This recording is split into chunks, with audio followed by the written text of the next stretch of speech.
AK-47 ವಿಚಾರದಲ್ಲಿ ಇವತ್ತು ಇದನ್ನ ಯಾಕೋ ಕೇಂದ್ರ ಸರ್ಕಾರದವರು ಸಹಿತ ಇವತ್ತು ಬಹುಶಃ ಈಗಿನ ಪೀಳಿಗೆಗೆ ಇದು ವಿಷಯ ಗೊತ್ತಿಲ್ಲ. ಏನು ಹುಡುಗರು ನಿಂತಾರ ಅಥವಾ ನೀವೇನು ಮೈಕ್ ಹಿಡಿದ್ರಿ ಇವರೆಲ್ಲ ನಿಮಗೆಲ್ಲ ಬಹುಶಃ ಗೊತ್ತಿಲ್ಲ.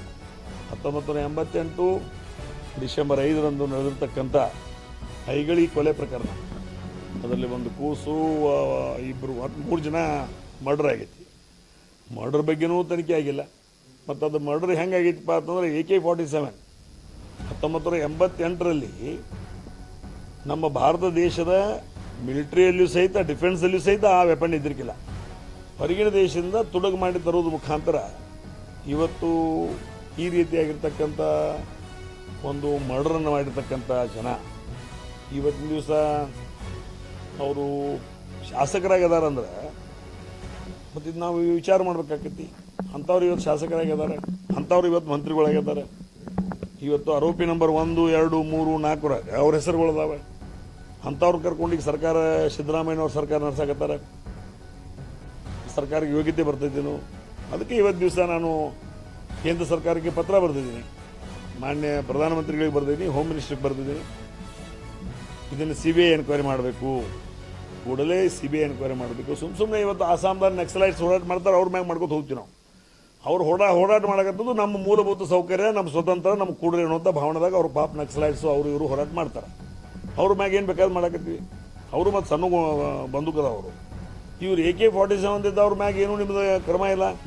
ಅದು ಕೂಡಲೇ ಇದಕ್ಕೊಂದು CBI ಎನ್ಕ್ವೈರಿ ಪ್ರಾರಂಭ ಮಾಡಿ, ಕೂಡಲೇ ಇದರಲ್ಲಿ 1988 5 ಇದು ಹೆಂಗಾತು, AK-47 ಎಲ್ಲಿಂದ ಬಂತು, 3 ಜನ ಮರ್ಡರ್ ಆದವ್ರು ಯಾರು, ಆ ಕೇಸ್ ಎಲ್ಲಿಗೆ ಬಂದು ಹತ್ತಿತು, ಒಂದು ವೇಳೆ ಆ ಕೇಸ್ ಬಂದು ಹತ್ತಿದಾಗ ರಾಜ್ಯ ಸರ್ಕಾರ ಅಲ್ಲಿ ಯಾವ ರೀತಿ ನಡೆ ವಹಿಸ್ತು, ರಾಜ್ಯ ಸರ್ಕಾರ ಯಾವ ರೀತಿ ಮುಂದಿನ ಕ್ರಮ ತಗೊಳ್ತು ಅನ್ನೋದ್ರ ಬಗ್ಗೆ ಸುದೀರ್ಘವಾಗಿ ವಿಚಾರ ಮಾಡಬೇಕು.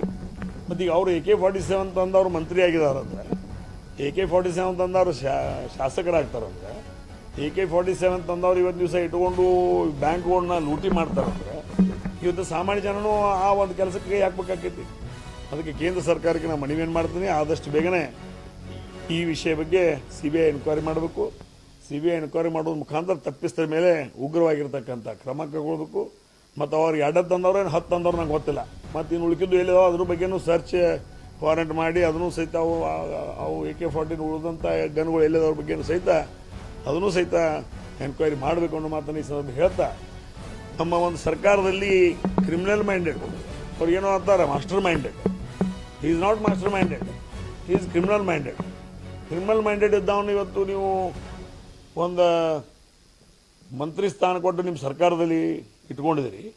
ನಿಮ್ಮ ಸರ್ಕಾರ ಇವತ್ತು ದಿವಸ ಆ ಒಂದು ಕಳಂಕ ರಹಿತವಾಗಿರಬೇಕಾದ್ರೆ ಅವ್ರನ್ನ ಇವತ್ತು ದಿವಸ ಅವ್ರ ಮ್ಯಾಗೆ ಇವತ್ತು ಅವ್ರನ್ನ ಮಂತ್ರಿಮಂಡಲದ ಕೈ ಬಿಡಬೇಕು.